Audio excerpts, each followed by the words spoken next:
আজি থুৱাপাৰলৈ আহিলোঁ। থুৱাপাৰলৈ আহি ককাজন লগ পালোঁ। ককাজনৰ এটা বৰ ধুনীয়া বাণী এটা শুনো আহকচোন।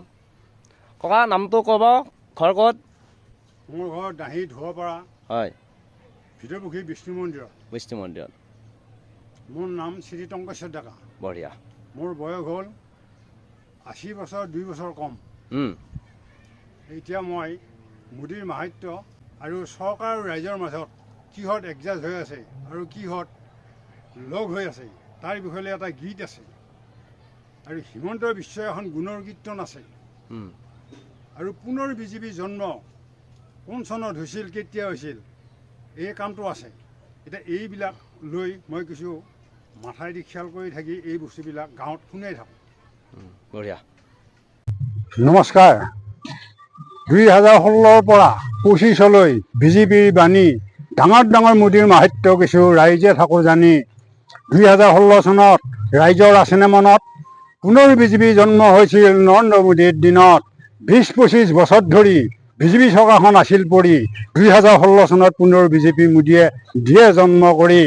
2025 চনত ৰাইজে ৰাখক মনত, পাকিস্তানত সংগঠনত নৌকা ঘাবি ধ্বংস হয় নৰেন্দ্ৰ মোদীৰ দিনত। বহু বছৰ ধৰি ভাৰত অসমত ডাঙৰ ডাঙৰ কাম কিছু আছিল পৰি থকা কামবোৰ মোদীয়ে দিয়ে মুকল কৰি।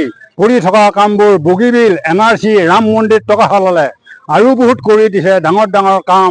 বিশ্ব ৰাইজে ধৰিব লাগিব নৰেন্দ্ৰ মোদীৰ নাম।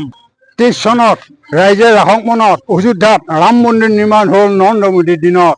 মোদীৰ মাহাত্য ৰাইজে দেখিলোঁ বৰ, সেই ৰাম মন্দিৰত হাত আছে সোণোৱাল আৰু হিমন্ত বিশ্বৰ।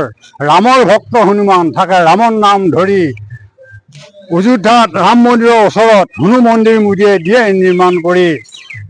ৰামৰ ভক্ত আছিল, ৰামৰ ভক্ত হনুমান থাকে ৰামৰ নাম ধৰি, ৰাম মন্দিৰৰ ওচৰত হনু মন্দিৰ মোদীয়ে দিয়ে নিৰ্মাণ কৰি। বহু বছৰ ধৰি অযোধ্যাত ৰামৰ নাম দি আছিল পৰি। ৰাম মন্দিৰ বান্ধি মোদী ধুৱাপাৰা ভিতৰপুখুৰী মন্দিৰত দিলীপ শইকীয়াই আহি ৰামৰ নাম দিয়ে প্ৰচাৰ কৰি। হেন জানি ভাৰত অসমৰ ৰাইজ এৰিলোঁ ডাঙৰ ডাঙৰ মোদীৰ মাহাত্যৰ কাম। মোদীক এৰিলোঁ মোদীৰ ডাঙৰ ডাঙৰ মাহাত্যৰ কাম। শুনুক চমন কৰি গোটেই ৰাইজে বোলো জয় শ্ৰী ৰাম, জয় শ্ৰী ৰাম, জয় শ্ৰী ৰাম।